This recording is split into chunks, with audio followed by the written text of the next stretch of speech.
J'espère que vous vous portez bien. C'est bien, la plupart des enfants sont dans les classes. Il y en a quelques-uns ici, ils voient une feuille mobile, puis ils paniquent. « Oh non, le retour à l'école, déjà, bientôt. » Bientôt. J'espère que vous vous portez bien. Nous sommes arrivés à la fin de l'année 2023. C'est dur d'être plus à la fin de 2023 que maintenant. Ce soir, ça va être le grand décompte. Je ne sais pas, pour vous, moi, 2023 n'a pas été l'année à laquelle je m'attendais. Je ne sais pas pourquoi j'ai encore des attentes, c'est jamais ça qui se passe. Mais c'était une année de grâce, par exemple. Mais c'est une bonne chose, je crois, c'est une bonne habitude. La parole de Dieu nous encourage à évaluer comment s'est passé nos années, à jeter un regard sur quelles étaient nos attentes, comment les choses se sont passées, essayer d'évaluer un peu où on est. Et la parole de Dieu est un bon guide pour faire ça. Je ne sais pas quel autre guide, quel serait un meilleur guide pour évaluer nos vies que de regarder nos vies à la lumière de la parole de Dieu. J'ai le goût de vous demander, vous, quel guide vous avez tendance à prendre? Pour choisir comment évaluer, il faut avoir un guide. C'est pas facile de faire des examens. On a des professeurs dans l'Église, des anciens professeurs. Écrire un examen, produire un examen qui va vraiment mesurer ce qu'on cherche à mesurer chez les étudiants, c'est une tâche difficile. Ça prend un guide. Bientôt, on va réfléchir sur nos objectifs pour 2024. Peut-être qu'on va faire ça ensemble dans la prochaine prédication, mais pour avoir des objectifs, il faut avoir une idée de comment les choses se sont passées. Est-ce que vous aviez des objectifs pour 2023? Est-ce qu'il y avait des choses, des désirs, des choses que vous auriez souhaité accomplir, commencer à faire, arrêter de faire? Si je vous demandais quels sont les faits saillants pour vos vies, quels sont les moments importants de vos vies en 2023, comment vous les choisiriez?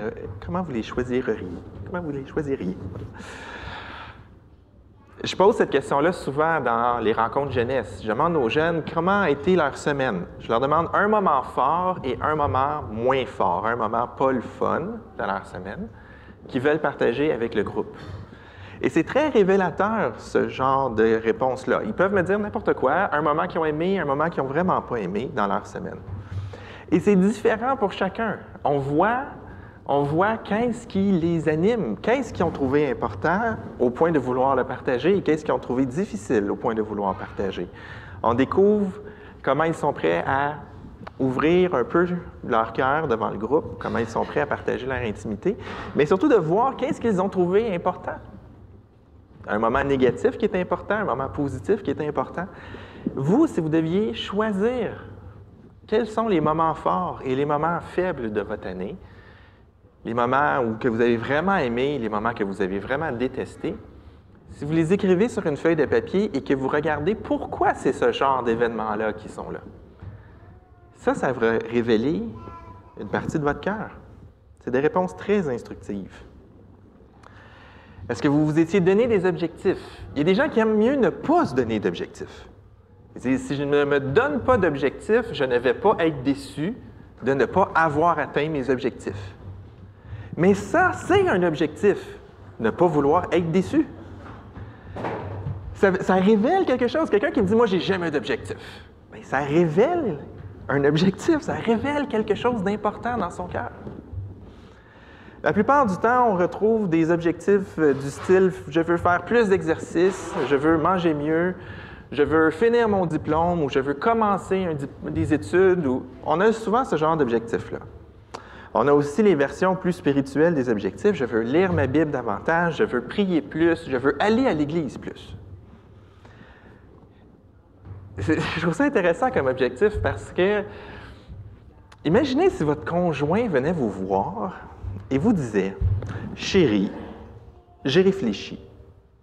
Cette année, j'aimerais passer 10 % plus de temps avec toi et échanger 20 % plus de mots. »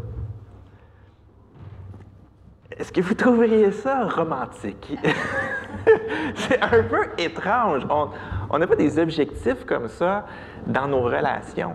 Et si on aime dire que la vie chrétienne, ce n'est pas une religion, c'est une relation, des objectifs comme « je veux lire ma Bible en 1 an », « je veux prier une demi-heure par jour », c'est un peu dire, Seigneur, je vais passer 30% de mon temps plus avec toi. Je vais augmenter de 30% la quantité de temps que je dédie à toi.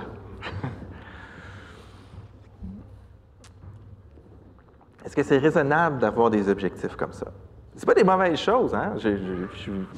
Quelqu'un me dit, je vais passer plus de temps dans la parole. Gloire à Dieu, amen! Mais comment est-ce qu'on a... Quel genre d'idée on a dans notre tête lorsqu'on se dit, cette année, je lis ma Bible en 1 an? Qu'est-ce qu'on recherche? Je vais regarder un texte de Luc avec vous ce matin, où je crois que Jésus nous donne dans ce texte-là un élément vraiment, vraiment utile, mais qui est un peu moins facile à mettre sur une liste d'objectifs. On va prendre le temps de regarder ça ensemble pour se donner des outils. On est dans Luc chapitre 18, et des gens amènent à Jésus même de tout petits enfants afin qu'ils les touchent. Mais les disciples, en voyant cela, leur firent des reproches. Jésus appela les enfants et dit, « Laissez les petits enfants venir à moi et ne les empêchez pas, car le royaume de Dieu est pour ceux qui leur ressemblent. Je vous le dis en vérité, celui qui n'accueille pas le royaume de Dieu comme un petit enfant n'y entrera pas. » Un chef interrogea Jésus et dit, « Bon maître, que dois-je faire pour hériter de la vie éternelle? » Jésus lui répondit, « Pourquoi m'appelles-tu bon? Personne n'est bon si ce n'est Dieu seul. Tu connais les commandements. Tu ne commettras pas d'adultère, tu ne commettras pas de meurtre, tu ne commettras pas de vol, tu ne porteras pas de faux témoignages, honore ton père et ta mère. Ah, j'ai respecté tous ces commandements dès ma jeunesse, dit-il. Après avoir entendu cela, Jésus lui dit, « Il te manque encore une chose. Vends tout ce que tu as, distribue-le aux pauvres, et tu auras un trésor dans le ciel. Puis, viens et suis-moi. » Lorsqu'il entendit ces paroles, l'homme devint triste, car il était très riche. Voyant qu'il était devenu tout triste, Jésus dit, « Qu'il est difficile à ceux qui ont des richesses d'entrer dans le royaume de Dieu. En effet, il est plus facile à un chameau de passer par le trou d'une aiguille qu'à un riche d'entrer dans le royaume de Dieu. » Ceux qui l'écoutaient dirent, « Qui donc peut être sauvé? » Jésus répondit, « Ce qui est impossible aux hommes est possible à Dieu. » Et là, la conversation va continuer avec ses disciples, mais je vais arrêter là, parce que ce matin, je veux vous convaincre que l'humilité est la voie que Jésus exige pour nous. Pourquoi? Parce que c'est la voie qui nous convient, c'est la bonne place où être, et c'est la voie qu'il a lui-même prise. Ce qui est au cœur de ce message-là, c'est l'humilité. Et vous remarquez, j'ai mis 2 textes côte à côte, j'ai pris 2 textes qui suivent dans l'Évangile de Luc. Et ce n'est pas accidentel, Luc fait souvent ça. Il connecte les histoires entre elles, il y a un thème plus grand. Les évangélistes ont tous leur projet. Ce texte-là se retrouve dans Marc et dans Matthieu aussi. Dans l'Évangile de Luc, juste avant ce qu'on vient de lire, il y a la parabole de la veuve et du juge inique. Et Dieu dit, si un juge méchant vous rend justice, Dieu qui aime son peuple, qui aime ses enfants, va répondre à vos prières. On est dans ce contexte-là. Il donne ensuite la parabole du publicain et du pharisien qui prie, et le pharisien qui est donc content d'être un pharisien et de ne pas être un publicain. Et Jésus dit, c'est le publicain qui va être pardonné. Et là, on a cet extrait-là. Dans Matthieu et dans Marc, avant ça, c'est Jésus qui parle du divorce. Vous voyez que les évangélistes ne mettent pas les textes dans le même ordre parce qu'ils ont quelque chose à dire. Luc est en train d'essayer de dire quelque chose en rapportant dans une certaine séquence les événements de la vie de Jésus. Les mêmes événements, mais placés dans des contextes différents. Alors, ce qu'on va faire ce matin, c'est qu'on va regarder l'enfant et le royaume de Dieu, le chef et le royaume de Dieu. Et c'est quoi cet évangile dans le royaume? Et en faisant ça, je veux nous donner des outils pour regarder notre année passée et essayer d'avoir une bonne grille d'évaluation avant de s'enligner pour l'année prochaine. Pourquoi? Parce que la clé d'une vie... Je sais pas, qui ici veut être heureux? Qui ici veut être dans la joie? C'est bon, il y a au moins une personne. Qui veut être heureux? Qui veut être utile? Qui veut être épanoui? C'est comme le message de notre monde, de se déployer. C'est une aspiration qui est en dedans de nous. Bon, notre monde l'utilise pour vous vendre n'importe quoi, mais c'est un vrai désir et Dieu veut ça. Dieu veut qu'on se déploie. Il veut qu'on devienne nous-mêmes, comme il nous a créés sans le péché. La différence, c'est que Dieu ne veut pas encourager nos mauvais penchants. Dieu veut nous libérer de nos mauvais penchants pour qu'on puisse être nous-mêmes sans le péché. Mais c'est difficile de rechercher l'humilité. Alors, on va regarder ensemble qu'est-ce que Jésus nous dit. Se laisser guider comme un enfant. C'est un peu l'idée ici. Jésus était un enseignant très populaire et couru des foules, qui attirait plein de gens. Et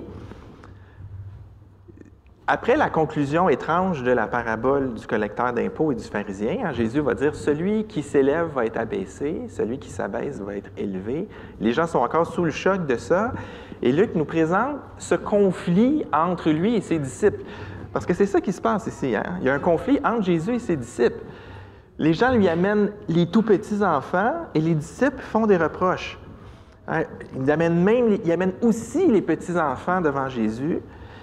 Et c'est spécial parce que les rabbis faisaient ça souvent. C'était courant d'amener nos enfants vers les enseignants, les rabbins, pour que les rabbins les bénissent, posent leurs mains sur eux, puis donnent une bénédiction. Je comprends mal pourquoi les disciples étaient aussi dérangés tout d'un coup. C'était quand même quelque chose d'habituel. Et ici, l'expression « faire des reproches », c'est le même mot que pour dire « dénoncer ». Les disciples étaient vraiment en train de reprendre les gens qui amenaient les enfants à Jésus. Comme si, non, ça se fait pas. C'est pas que Jésus était très fatigué et qu'il essayait de dormir, puis que là, c'est comme, non, dérangez-les pas, donnez-y 3-4 minutes. C'est pas ça que les disciples ont en tête. Ils sont en train de dire, ça se fait pas. T'amènes pas des enfants devant le maître. Quelle drôle d'idée. Ils sont vraiment dans cette optique-là. Les enfants ne sont pas dignes, dans la tête des disciples, de prendre du temps à Jésus. Jésus ne devrait pas s'abaisser à s'occuper des enfants. C'est ça qu'ils ont dans leur tête. Et Jésus, lui, il n'est pas très subtil dans sa réponse, parce que qu'est-ce que Jésus va dire? Bien, en fait, Jésus appelle les enfants. Les disciples chassent les enfants, puis donnent des remontrances aux parents qui amenaient les enfants. Mais Jésus, lui, appelle les enfants. Comme, non. Attends, là, tu ne vas pas empêcher ces enfants-là de venir. Et le verbe « appeler » ici, c'est dans le fond, Jésus a déjà appelé les enfants à lui. Et à ce moment-là, il dit « ne les empêchez pas. Laissez-les venir à moi. Moi, je les appelle, les enfants. Moi, j'appelle des enfants. Pourquoi? Car le royaume de Dieu est pour ceux qui leur ressemblent. Eux, ils le vivent dans leur humanité. Il y a quelque chose dans leur humanité, dans leur état d'enfant, que je veux que vous réalisiez que c'est ça que ça prend pour entrer dans le royaume. Le royaume de Dieu est pour ceux qui leur ressemblent. Et là, c'était compliqué pour les gens de comprendre ça. Et nous, on a de la misère à comprendre. On n'a pas pour les mêmes raisons, mais ce que Jésus est en train de dire ici, c'est difficile à comprendre pour les Juifs à qui il parle. Parce qu'un enfant, ça n'a pas de statut, c'est pas propriétaire, c'est pas autonome, ça ne peut pas recevoir de responsabilité. Devant la loi, un enfant, ça n'a pas... La loi de Moïse, un enfant, c'est comme un drôle d'objet. C'est la propriété du parent. Mais ce n'est pas quelqu'un devant la loi. Quand on dit enfant ici, là, on parle de petit. Là. À 12 ans, tu étais un homme. Donc, quand tu étais enfant, tu étais petit. Sans possession, sans statut, sans réalisation, sans pouvoir. Le royaume des cieux est pour ceux qui se voient comme ça, qui arrivent à Jésus sans possession, sans statut, sans réalisation et sans pouvoir. Et comme c'était difficile, Jésus va, à comprendre pour les gens, Jésus va insister. Il va dire, celui qui n'accueille pas le royaume, celui qui ne reçoit pas le royaume de Dieu comme un petit enfant, il n'entrera pas.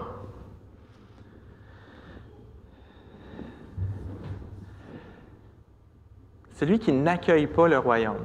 Avez-vous déjà tendu la main à un enfant, à un petit enfant, à une réunion de famille ou peu importe, un petit enfant, là, 2 ans, il marche comme ça un petit peu, là, puis vous tendez la main, vous serrez la main, vous rencontrez le papa, ah, bonjour, la maman, bonjour, puis là, il y a le petit enfant, puis là, vous tendez la main. Est-ce que ça vous est déjà arrivé? C'est vraiment une expérience le fun. Parce que l'enfant tend la main, mais il n'a aucune idée. Il n'a aucune idée de ce que ça veut dire. Il suit. Il reçoit une main tendue, puis il serre la main, mais il est vulnérable à ce qui se passe. Vous pourriez y faire « il pense Wanagé ». Il ne sait pas à quoi s'attendre. Il voit que c'est ça qui se passe. Il ne comprend pas le sens. Il reçoit la poignée de main. Il y a de l'insouciance dans la poignée de main d'un enfant. Il fait juste être. Et vous savez, c'est drôle parce que une poignée de main, c'est un geste très simple. Bien, pourtant, il y a des guides complets sur Internet. Vous pouvez aller sur WikiHow si vous ne savez pas comment donner une poignée de main. Si vous voulez savoir comment donner une poignée de main en Russie ou au Maroc, il y a des règles différentes sur les poignées de main. Hein, on branle la main 2-3 fois, on ne garde pas la main trop longtemps, on la secoue pas vigoureusement. Il y a des choses à ne pas faire, écraser les doigts. Il y a comme un... Les adultes, on a tous convenu de quelque chose, et puis ça change de lieu en lieu, mais quand un enfant donne la main, il n'y a rien de ça dans sa tête. C'est simplement une poignée de main. L'enfant la reçoit. Et c'est ce que Jésus nous enseigne ici. Celui qui ne reçoit pas le royaume comme un enfant, un peu dépourvu, un peu à la merci de celui qui le donne, on n'entre pas. L'enfant reçoit comme un cadeau. L'enfant reçoit le royaume de Dieu. Je ne sais pas si vous avez donné des cadeaux à vos enfants, à Noël, à des enfants. Il n'y a rien de pire qu'un enfant qui s'attend à ce qu'on doive lui donner un cadeau. « Il est où mon cadeau? D'après moi, il est loin. » Puis plus tu vas me demander « Il est où ton cadeau? » Il me semble qu'il va être de plus en plus loin ton cadeau. Tu ne devrais pas t'attendre à un cadeau. C'est un cadeau. Ici, c'est ce que Jésus dit. Celui qui reçoit comme un enfant le royaume va pouvoir le recevoir. Mais Jésus offre un avertissement en même temps, plus grave. En fait, Jésus parle à la négative. Il va dire, celui qui n'accueille pas le royaume comme un enfant n'y entrera pas. Et en grec ici, n'y entrera pas, là, il y a une double négation. C'est comme, n'y entrera absolument pas, aucune chance. C'est impossible. C'est même pas juste une négation, c'est une impossibilité. Autrement dit, la seule et unique façon de recevoir le royaume, c'est de le faire en acceptant que c'est immérité, que c'est gratuit, que c'est sans attente, sans lien avec qui nous sommes. Ce n'est pas notre stature, nos opinions, nos origines, notre piété. Ce n'est même pas notre capacité à faire ce qui est adéquat aux yeux de Dieu. Et là, comme si tout le monde n'était pas assez confus déjà, il y a un jeune homme riche qui s'amène. Et Luc nous présente que c'est un chef. Dans les autres évangiles, ça fait juste nous dire que c'est un jeune homme riche, mais Luc nous précise que c'est un chef. On ne sait pas un chef de quoi. Mais Luc aime beaucoup utiliser cette technique de renversement. Et là, il y a des enfants qui n'ont pas de statut, qui reçoivent le royaume de Dieu. Là, on a un chef qui arrive. Et là, il y a plein de détails intéressants dans cette section-là. Je ne vais pas tous les couvrir. Si votre détail préféré passe à la trappe, je suis désolé. Mais je veux vraiment insister sur une ligne très, très importante pour Luc. Le jeune homme riche, le chef, vient et demande à Jésus, « Bon maître, que dois-je faire pour hériter de la vie éternelle? » Il est en train de dire, « Comment je peux faire pour obtenir le salut? » Tantôt, on avait l'enfant qui reçoit. Ici, on a le chef qui veut faire pour obtenir. Le chef veut obtenir la vie éternelle. Il vient faire une transaction avec Jésus, avec Dieu. Qu'est-ce que je dois faire pour hériter de? Qu'est-ce que je dois faire pour obtenir? Qu'est-ce que nos enfants doivent faire pour avoir des cadeaux? Idéalement, il faudrait juste qu'ils existent. Le Père Noël et toutes sortes d'histoires font en sorte que si tu as été sage cette année, si on veut contrôler le comportement des enfants à coup de cadeau, mais normalement, un cadeau, c'est un cadeau. Ici, que dois-je faire pour obtenir? L'enfant reçoit gratuitement, le chef obtient en donnant. Et là, on commence à comprendre qu'est-ce qui est en jeu dans l'Évangile de Luc ici. Qu'est-ce que répond Jésus? Bon, Jésus, il dit, « Pourquoi tu m'appelles bon s'il y a juste Dieu qui est bon? » Je vais passer par-dessus ça. Peut-être que Jésus décèle une tentative de manipulation dans la demande de l'homme. Mais ce que Jésus dit, c'est, il rappelle les commandements. Hein? Il va dire, « Tu ne commettras pas d'adultère, de meurtre, de vol. » Et c'est un casse-tête, la réponse de Jésus. C'est vraiment un casse-tête. Parce que premièrement, Jésus ne dit pas les 10 commandements. Jésus aurait pu les résumer. Ailleurs, Jésus va résumer. Le premier commandement, c'est « Tu aimeras ton Dieu et celui qui est semblable, tu aimeras ton prochain. » Toute la loi est résumée. Mais là, Jésus n'utilise pas ce résumé-là. Jésus nomme des commandements, mais il ne les nomme pas tous. Et je n'ai pas l'impression qu'il nomme les plus importants. C'est une version assez étrange. Dieu n'est pas mentionné. Il n'y a pas « Tu aimeras le Seigneur ton Dieu, tu ne te feras pas d'idole, tu ne te feras pas d'image taillée, tu n'auras pas d'autre Dieu devant ma face, tu honoreras le sabbat. » C'est des choses qui étaient vraiment critiques. Mais il nomme pas ces commandements-là, Jésus. Il nomme tous des commandements horizontaux, c'est-à-dire envers les hommes. Et même, Jésus ne nomme que des commandements qui sont visibles. Il ne nomme pas la convoitise. La convoitise, c'est caché dans notre cœur. Il ne la nomme pas. Il nomme des choses visibles, mais qui ne concernent pas Dieu. Il leur dit, ça, c'est les commandements du Seigneur. Et le jeune chef répond, « Je fais tout ça depuis que je suis petit. Je suis good là-dessus. Check. » Puis Jésus ne le reprend pas. Jésus ne dit pas, « Non, non, c'est pas vrai. » Jésus ne fait pas ça.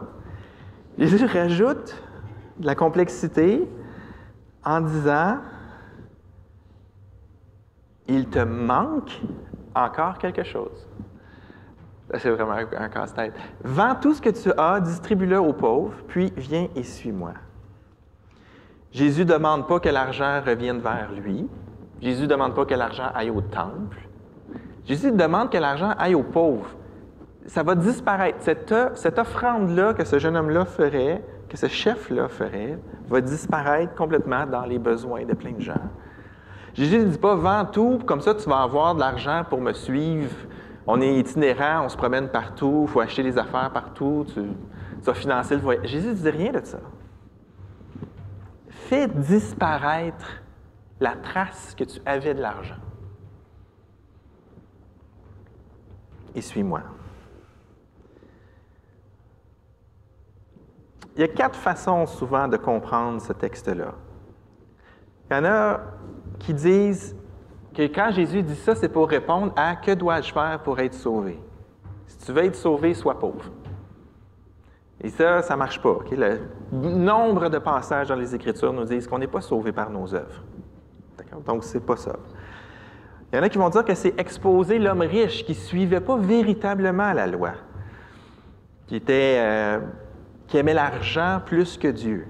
On entend ça souvent. Cet homme-là aimait l'argent plus que Dieu. Je ne pense pas que c'est ça. Je vais vous expliquer pourquoi bientôt. Ça irait avec quand Jésus dit « Ah, c'est difficile pour les riches d'entrer dans le royaume de Dieu. » C'est comme l'argent, c'est ce qui les motive. Ils aiment l'argent plus que Dieu. Mais tant qu'à ça, les pauvres aiment l'argent aussi. Je ne pense pas que c'est l'amour de l'argent qui est ici. D'autres vont dire que c'est de montrer qu'il ne suit pas vraiment les commandements.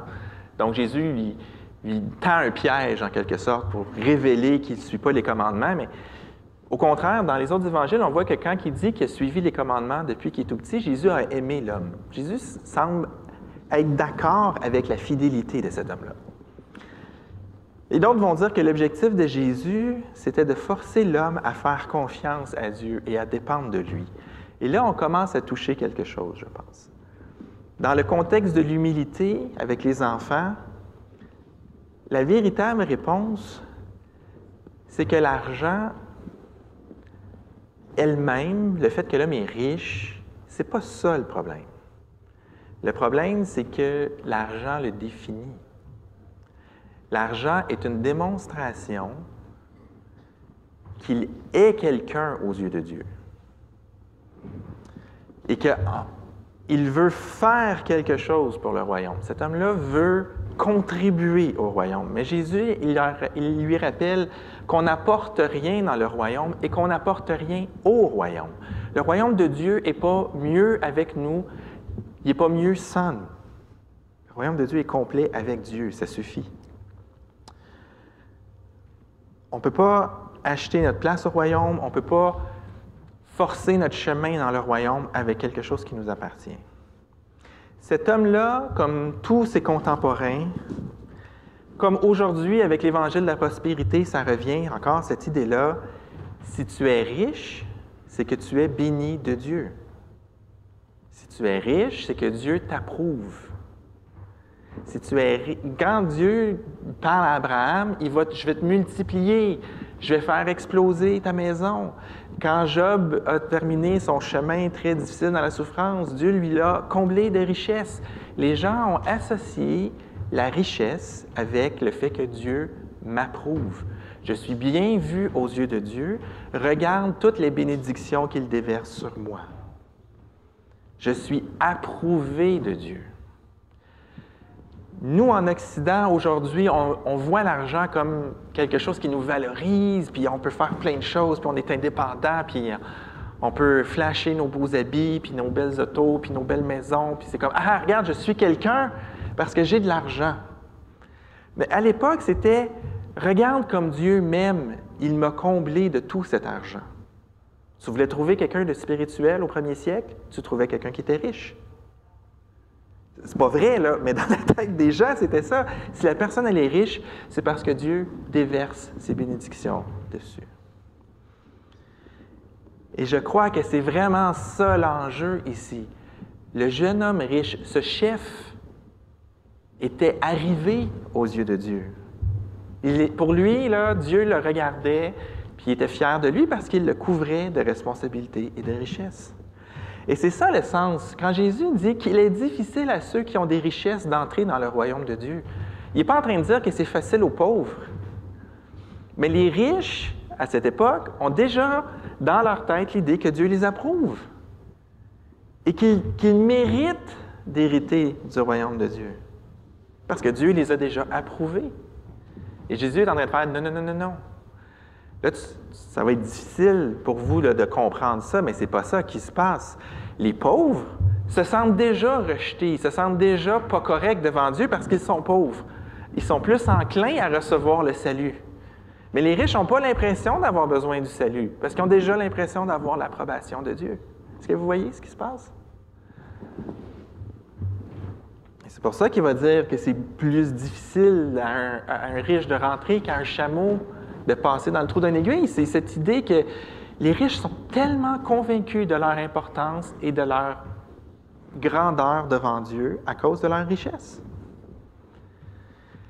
Ça nous semble un peu dingue, peut-être, pour nous ici aujourd'hui, mais pensez-y, nous, on peut remplacer la richesse par plein d'autres choses. Et on peut remplacer comment que Dieu nous voit dans son Église, comment Dieu nous voit dans le royaume, par plein d'autres choses qui ne correspondent pas du tout aux attentes du Seigneur. Moi, j'ai 3 maîtrises en théologie, puis 2 doctorats. Je suis arrivé.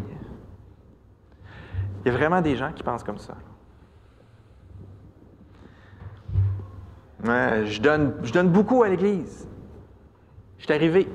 C'est sûr que le Seigneur m'aime, parce que je donne. Il y a des gens qui pensent comme ça. À l'époque, la compréhension, c'était que la richesse était un signe de bénédiction et d'approbation de la part de Dieu. Et c'est pour ça que tout le monde, c'est pas juste les riches qui sont fâchés, tout le monde panique. Ceux qui l'écoutent se demandent qui peut être sauvé. Recevoir le royaume ici, hériter du royaume, c'est être sauvé. Et là, Jésus dit, les riches, ils n'y arriveront pas.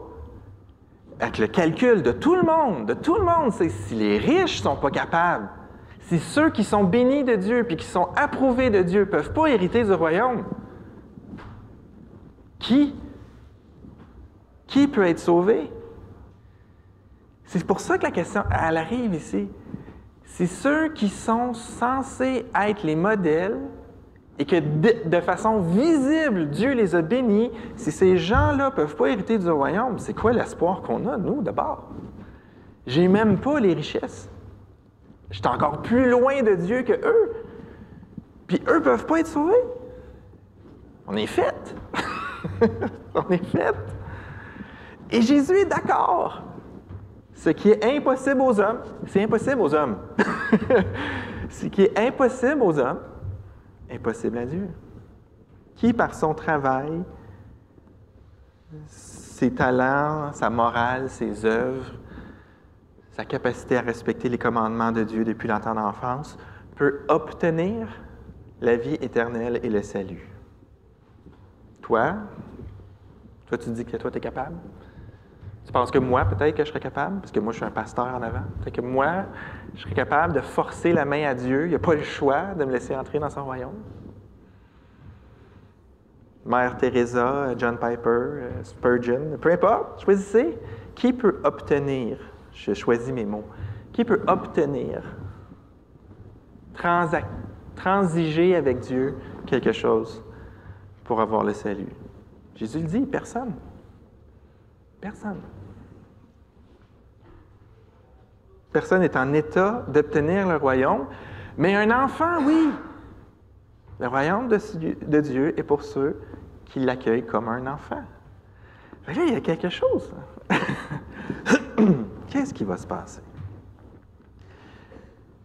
Mais Luc fait exprès de renverser l'honneur devant les hommes, le regard des hommes sur nous. Devant Dieu, ça ne vaut pas grand-chose, puis pour le salut, ça ne vaut absolument rien.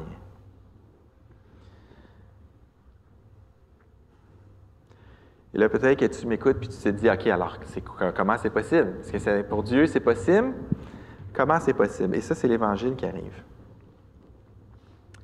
Le mot qui veut dire « bonne nouvelle », vous vous souvenez, à Noël, les anges qui disent, c'est « cela sera pour vous une bonne nouvelle à vous, à votre avantage, un sauveur vous est né. » C'est la bonne nouvelle.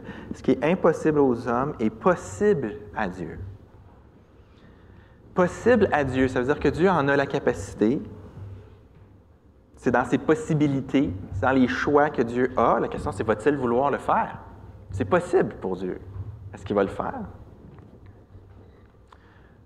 Mais Dieu désire le faire. Il veut le faire, il a la capacité pour le faire, pardon. Ça ne veut pas dire que ce ne sera pas coûteux à Dieu de le faire, par exemple. Et Dieu rend le salut possible. Mais ce ne sera pas par notre capacité à s'humilier. Ce n'est pas en passant 3 jours sans manger, à terre, à dire « Seigneur, je ne suis pas digne, Seigneur, je ne suis pas digne, Seigneur, je ne suis pas digne. » Il sait, il est au courant qu'on n'est pas digne. Ce n'est pas ça qui va contraindre Dieu, mais Jésus va rendre le salut possible par son humiliation et son humilité. Jésus a demandé au jeune homme riche, au chef, « Vends tout et donne aux pauvres. » Mais c'est ce que Jésus a fait. Hein?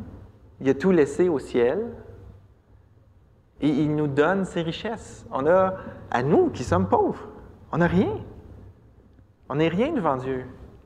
On n'a rien à clamer devant lui. Puis, plusieurs passages dans le Nouveau Testament nous disent que Jésus nous fait partager ses richesses. Il nous partage son héritage. Jésus se dépouille, puis il nous donne. Tout donner et suivre Dieu. Il demande ça au chef. Vends tout, puis suis-moi. Jésus, c'est ça qu'il a fait. Il s'est débarrassé de tout. Il est venu comme homme complètement dépendant de son Père. Complètement à la remorque de son Père, suivre ce que son Père voulait. Jésus faisait ce que son Père voulait qu'on fasse, voulait qu'il fasse. Ce que Jésus a demandé au jeune homme riche, c'est ce que lui a fait. Jésus est lui-même la source du mérite.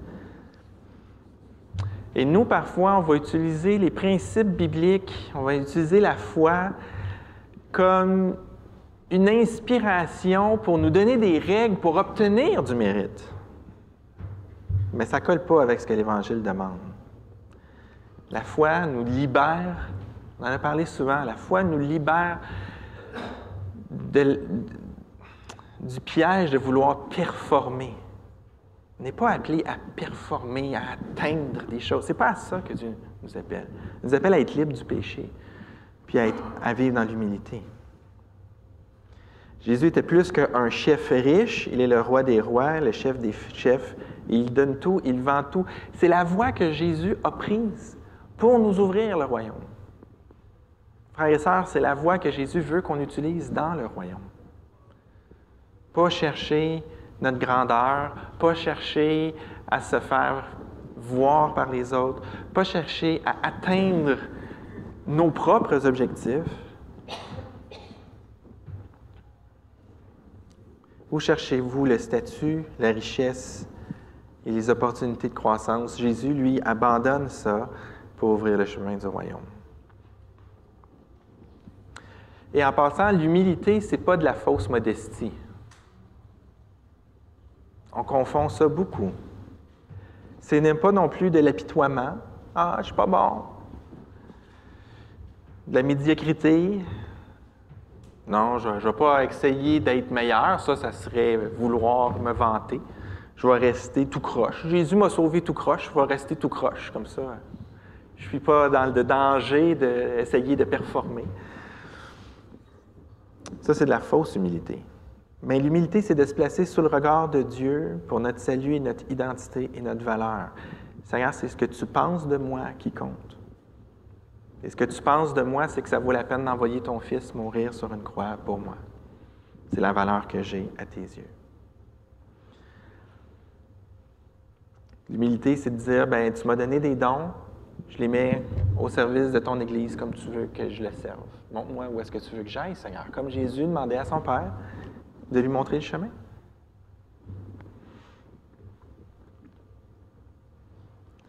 L'humilité, c'est d'accepter de se contenter de ce que le Seigneur nous donne. Pourquoi je vais vous parler de tout ceci? C'était mon introduction. Parce que je veux qu'on parle de comment on s'évalue en fin d'année. On peut s'évaluer tout au long de l'année, mais à la fin de l'année, c'est bon de faire une pause. Pourquoi parler de l'humilité dans le contexte de s'évaluer en fin d'année? Parce que c'est un critère important, l'humilité, pour mesurer notre progression dans la sainteté. On est appelé à être saint. On a plein d'exhortations dans les Écritures. Soyez saints comme votre Père céleste est saint. Mes enfants, je vous écris ces choses afin que vous ne péchiez point. On est appelé à se débarrasser du péché, à ressembler à Jésus de plus en plus. Pourquoi? Parce que c'est là qu'on va être qui Dieu nous appelle à être. C'est là qu'on va être nous-mêmes.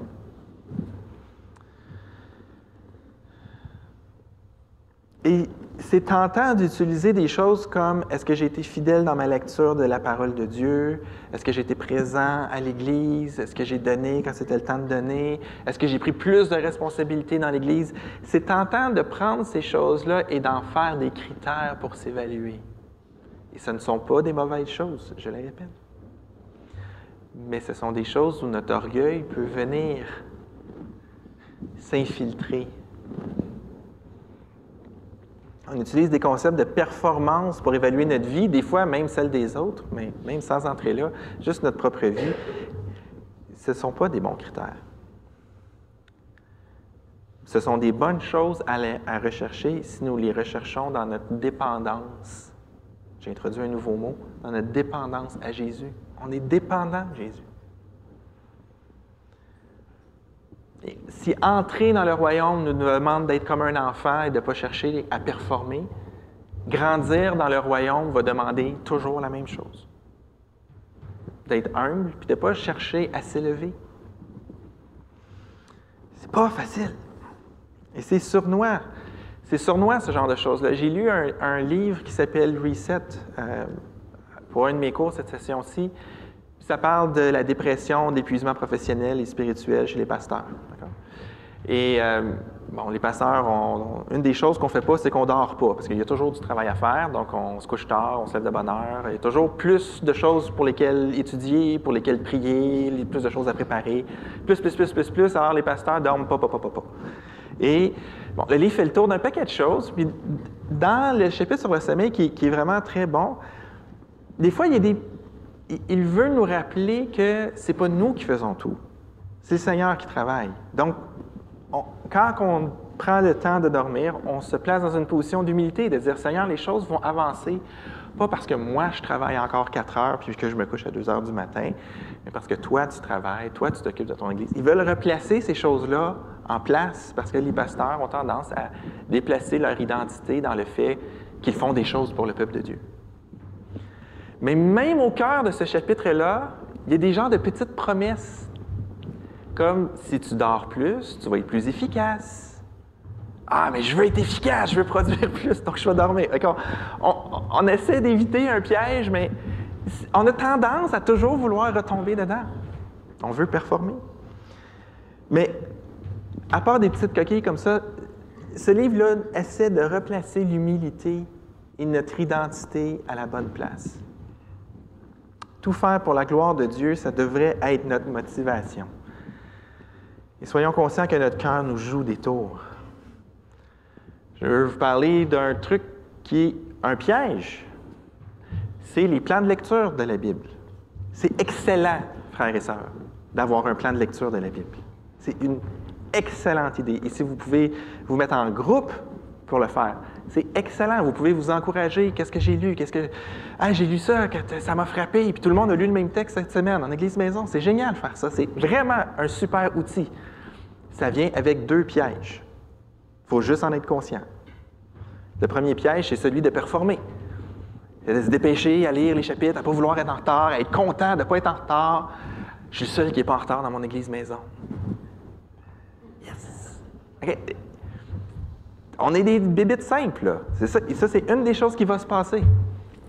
Ça, il faut que ça prenne son trou. Alors, quand vous voyez la petite tête laide de l'orgueil, vous dire « Bravo! Ça fait 3 mois que tu es à jour dans ton plan de lecture. » C'est quoi la réaction? « Ah, merci Seigneur, tu m'as rendu bon. » Ah, merci Seigneur, tu me donnes de persévérer. L'autre danger, c'est celui de la démotivation. Ça fait 2 semaines que je suis en retard dans mon plan de lecture. Je ne suis pas bon. Je ne suis pas un bon chrétien. Je ne suis pas une bonne chrétienne. Eux, dans mon Église Maison, ils l'ont, l'affaire. Je ne serais jamais capable. Je n'aurais jamais dû commencer ça. Saint-Esprit ne fait rien, finalement. Je suis un cas désespéré. Ça, c'est l'autre piège. Et là, ce qu'il ne faut pas, c'est qu'à cause de ces 2 pièges-là, vous décidiez de ne pas embarquer dans le projet. Il faut lire la parole. Et si vous êtes en retard de 2 semaines, bien, sautez-les ces 2 semaines-là, puis remettez-vous à jour avec le groupe. Comme ça, vous allez pouvoir continuer. Tu sais, si vous faites partie d'un groupe puis que tout le monde le lit ensemble, comme ça, on s'encourage, bien, c'est pas grave. Parce que si tu débarques du plan de lecture, c'est tout le reste de la Bible que tu ne liras pas. Si tu as perdu 2 semaines, tu as perdu 2 semaines. Remets-toi, saute un peu, puis rattrape-toi, puis tu n'as pas besoin de faire semblant que tu es lu. On n'est pas là. On a quelqu'un qui est mort pour nous, pour qu'on puisse recevoir le royaume. Ne pas se stresser parce qu'on est en retard dans un plan de lecture. Comprenez-vous? Mais on est dans une culture qui nous pousse.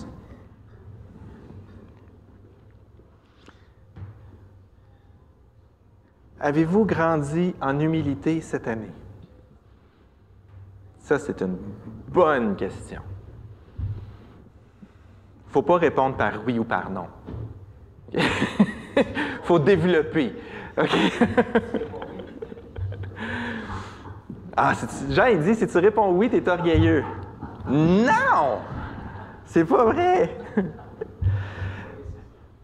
Vous savez, il y a quelqu'un sur la planète, je ne sais pas c'est qui, il y a quelqu'un sur la planète Terre maintenant qui est la personne la plus humble de l'humanité. Il y en a une, on ne sait pas c'est qui, on ne sait pas où. Mais si cette personne-là dit « Moi, je ne suis pas humble », elle ment. OK? Ayons pas peur de l'humilité, ayons pas peur de la développer. OK? Mais Comment on fait pour savoir, est-ce que j'ai grandi en humilité cette année? Vous savez, vous connaissez vos vies, il y a des réactions, il y a des situations où vous réagissez par orgueil. Et là, la question, c'est de se demander, est-ce que cette année, je me suis amélioré dans ce genre de situation-là? Alors, quand mon beau-frère vient et qu'il me parle de tel sujet,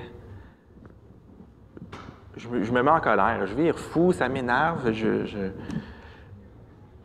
Là, cette année, c'est arrivé au moins 2 fois que je n'y ai pas sauté à la gorge. Merci, Seigneur! Ça serait bien que les 15 autres fois, je ne le fasse pas aussi, mais on peut faire ça.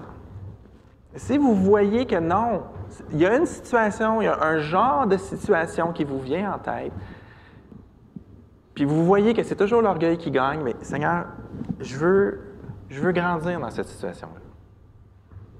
Puis si vous voyez de l'amélioration, bien, élevez le Seigneur. Merci, Seigneur. Ton Saint-Esprit travaille. On croit que le Saint-Esprit travaille en nous, n'est-ce pas? On croit que le Seigneur veut nous transformer. Ce n'est pas juste les gens en avant que le Seigneur transforme, c'est tout le monde. Le Seigneur veut nous transformer, il nous transforme. Êtes-vous plus dépendant au Seigneur maintenant qu'au début de l'année? Est-ce que vous arrivez à vous appuyer sur le Seigneur davantage? Quand il y a des problèmes qui arrivent, quand il y a des défis qui arrivent, comment vous réagissez? Moi, quand tout va bien, j'ai tendance à louer le Seigneur.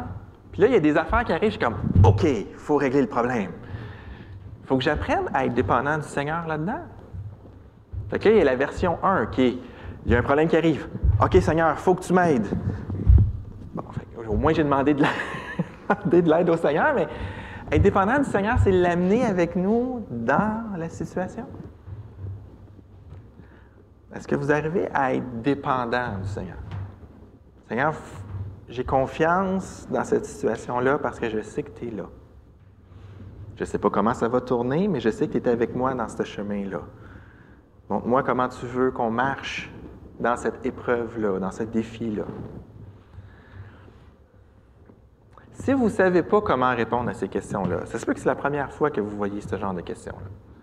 Demandez aux gens de votre Église maison de venir me voir, demandez aux frères et sœurs dans l'Église. Et honnêtement, c'est pas évident de répondre à ces questions-là. Ça se peut que vous demandez à quelqu'un comment on fait pour... Jean-Philippe dit qu'il faut que je regarde si je suis humble plus pendant cette année. On fait ça comment? Puis ça se peut que les 3-4 premières personnes à qui vous demandez disent « Je ne sais pas. » Ben, trouvons. Mais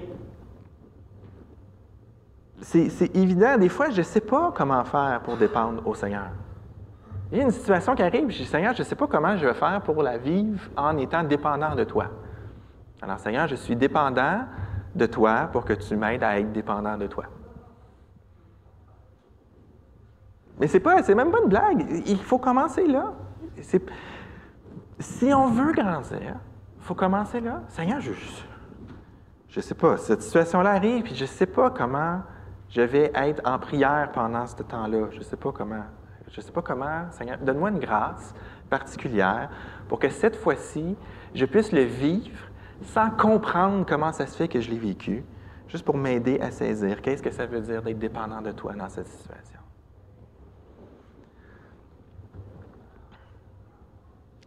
La douleur d'un prédicateur, c'est de vouloir le faire dans vos vies. Je dis, Seigneur, comment je vais faire? Je cherchais des images, puis je mets-tu cette image-là ou celle-là? Ou comment le mieux illustrer ce que j'ai dans ma tête? Il y a plein de choses dans le texte. J'aimerais ça qu'on prenne 4 heures ensemble, assis, qu'on fasse le tour des exemples dans la vie de chacun. Mais après une prédication sur l'humilité, c'est un peu dur de dire qu'on va faire ça, parce que ça serait comme moi vouloir le faire. Alors, je dépends du Seigneur, du Saint-Esprit, pour qu'il applique ça dans vos vies. D'accord? Le Saint-Esprit fait le travail. C'est comme ça dans le royaume de Dieu. On amène à Dieu ce qu'il a déjà préparé pour nous et lui fait le reste du travail. J'ai 2 autres questions pour vous en terminant. Est-ce que la prédication de la croix me réjouit de plus en plus? Est-ce que quand dans les prédications, vous entendez l'Évangile arriver, Vous faites « Ah, ça, c'est le bout où il prêche le salut. Moi, j'ai déjà mon salut, je vais attendre que ça passe. Je vais pogner le reste après. » Moi, j'ai grandi comme ça. Hein? J'ai déjà réfléchi, j'ai déjà pensé ça dans ma vie. Pourquoi j'irais à une soirée de louange? Il va juste prêcher l'Évangile. J'ai vraiment déjà dit ça. Hein? J'avais des bons arguments. Mais est-ce que... Ah, c'est vrai, Seigneur. C'est vrai que tu m'as sauvé. C'est vrai que je t'ai désespéré avant de te rencontrer. C'est vrai que je désespère de te voir encore plus. C'est vrai que des fois, je me comporte comme quelqu'un qui ne te connaît pas. Merci, Seigneur, tu m'as sauvé. C'est une bonne nouvelle. Est-ce que cette réaction-là, quand vous entendez l'Évangile dans une prédication ou n'importe où, arrive plus souvent que « Ah, il aurait pu skipper ce bout-là, je pense qu'il n'y a pas d'inconvertis dans la salle aujourd'hui. » Est-ce que je me préoccupe davantage de ma place dans le royaume de Dieu? C'est-à-dire, est-ce que je veux prendre ma place? Est-ce que je comprends mieux ce que le Seigneur attend de moi? Est-ce que je prends la place que le Seigneur me donne? C'est pas l'idée de faire des choses pour avoir une place ou mériter une place. Il y a des églises qui ont déjà utilisé ce concept de... Tu sais, avant, il y avait les cartes Air Miles.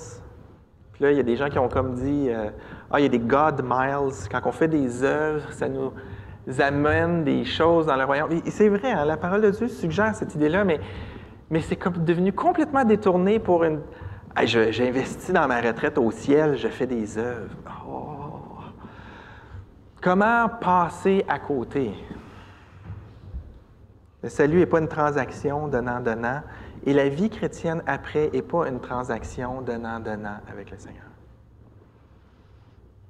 Recherchons l'humilité. Recherchons l'humilité. Le reste va suivre. L'humilité est la voie que le Seigneur exige pour nous.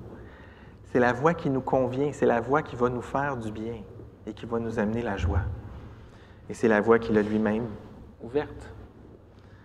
Je vous souhaite une bonne réflexion. Que le Seigneur vous bénisse abondamment.